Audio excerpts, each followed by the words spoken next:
ایک بھائی نے سوال کیا ہے کہ اگر کسی شخص نے موبائل کے ذریعے، موبائل میسج کے ذریعے یا ای میل وغیرہ کے ذریعے اگر بیوی کو طلاق دی، طلاق لکھ کر بھیجی، تو آیا اس صورت میں طلاق واقع ہوگی یا نہیں؟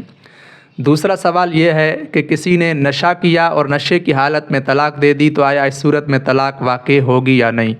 اور تیسرا سوال یہ ہے کہ اگر کسی شخص نے اپنی بیوی کو کہا کہ تو میری ماں ہے یا تو میری بہن ہے، تو ان الفاظوں کے ساتھ طلاق یا زہار واقع ہوگا یا نہیں؟ تو پہلے سوال کا جواب یہ ہے کہ میسج کے ذریعے یا ای میل کے ذریعے یا فیکس کے ذریعے جو طلاق دی جاتی ہے، یہ طلاق بالکتابت کی طرح ہے۔ جس طرح خط سے یا تحریر میں طلاق نامہ لکھنے سے طلاق واقع ہو جاتی ہے، اسی طرح اگر کسی شخص نے موبائل کے ذریعے میسج بھیجا یا ای میل کیا یا کسی اور طریقے سے کمپیوٹر وغیرہ سے جو ہے طلاق کے الفاظ بھیجے، تو اس صورت میں طلاق واقع ہو جائے گی۔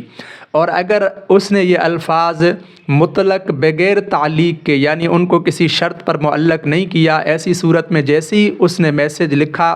یا کمپیوٹر میں اس کو کمپوز کیا تو فوراً طلاق واقع ہو جائے گی، اگرچہ وہ بیوی تک میسج نہ پہنچے یا وہ لکھ کر خود ڈیلیٹ کر دے، تو بھی اس صورت میں طلاق واقع ہو جائے گی جب اس نے اس کو شرط پر معلق نہیں کیا ہے۔ لیکن اگر اس نے اس کو شرط پر معلق کیا، یعنی اس نے یہ لکھا کہ جب یہ تجھے میسج پہنچے، اپنی بیوی سے مخاطب ہو کر لکھا، نسبت کر کے لکھا کہ یہ میسج جب تجھے پہنچے یا فیکس جب تجھے پہنچے یا یہ ای میل جب تجھے پہنچے تو اس وقت تجھے طلاق ہے، تو ایسی صورت میں جب وہ میسج پہنچے گا یا وہ ای میل پہنچے گا، اس وقت طلاق ہوگی، پہلے طلاق واقع نہیں ہوگی۔ اس صورت میں اگر میسج اس کی بیوی تک نہیں پہنچتا، بیچ میں ڈیلیٹ ہو جاتا ہے یا ختم ہو جاتا ہے، تو ایسی صورت میں بیوی پر طلاق واقع نہیں ہوگی، کیونکہ اس صورت میں اس نے طلاق کو شرط پر معلق کیا ہے۔ تو خلاصہ یہ ہے کہ موبائل کے ذریعے بھی طلاق اسی طرح واقع ہو جاتی ہے اگر اس کو تعلیق کے ساتھ معلق نہ کرے، یعنی شرط کے ساتھ معلق نہ کرے، جس طرح خطابت سے، خط سے یا جو ہے تحریر سے طلاق واقع ہوتی ہے، اسی طرح میسج وغیرہ کے ذریعے بھی طلاق واقع ہو جاتی ہے۔ نشے والے کی طلاق کے بارے میں فقہا کا اختلاف ہے۔ فقہ احناف کے نزدیک مفتہ بی قول یہ ہے کہ نشے والے کی طلاق واقع ہو جائے گی، لیکن اس کے ساتھ دو شرائط ہیں۔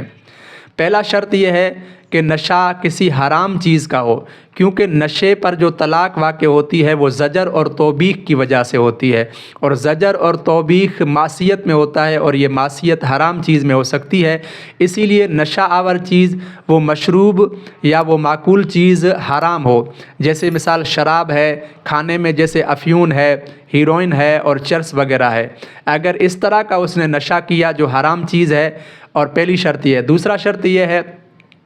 کہ اس صورت میں اکراہ نہ ہو۔ اکراہ کا مطلب یہ ہے کہ اس شخص کو نشہ کھلانے پر یا نشہ پلانے پر مجبور نہ کیا گیا ہو، اس نے اپنے مرضی سے، اختیار سے یہ نشہ کیا ہو۔ ان دو شرائط کے ساتھ نشے والا جب نشہ میں ہو اور اس نے اگر طلاق دے دی، تو اس صورت میں بیوی پر طلاق واقع ہو جائے گی۔ تیسرا سوال یہ ہے کہ جس شخص نے اپنی بیوی کو کہا کہ تو میری ماں ہے یا تو میری بہن ہے، تو ان الفاظوں سے نہ طلاق واقع ہوگی نہ زہار واقع ہوگا۔ زہار اس صورت میں واقع ہوگا جب کوئی شخص اپنی بیوی کو یا بیوی کے وہ اعضاء جن سے انسان پورا تعبیر کیا جا سکتا ہے، جیسے مثال اس کا سر ہے، اس کی گردن ہے، اس کی پیٹھ ہے، اس کو کسی ایسی عورت کے ساتھ تشبیہ دے جو ہمیشہ کے لیے اس مرد پر حرام ہے، مثلا ماں ہے، بہن ہے وغیرہ۔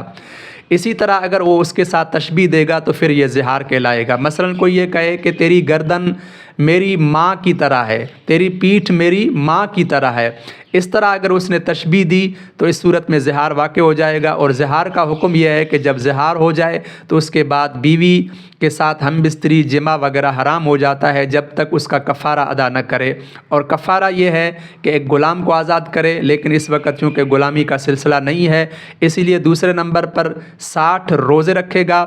اور 60 روزے نہیں رکھ سکتا مثلا ضعیف العمری کی وجہ سے یا مرض کی وجہ سے، تو اس صورت میں جو ہے وہ 60 مسکینوں کو کھانا کھلائے گا۔ لیکن اگر وہ 60 روزے رکھ سکتا ہے تو اس صورت میں وہ مسکینوں کو اگر کھانا کھلائے گا تو یہ کفارہ ادا نہیں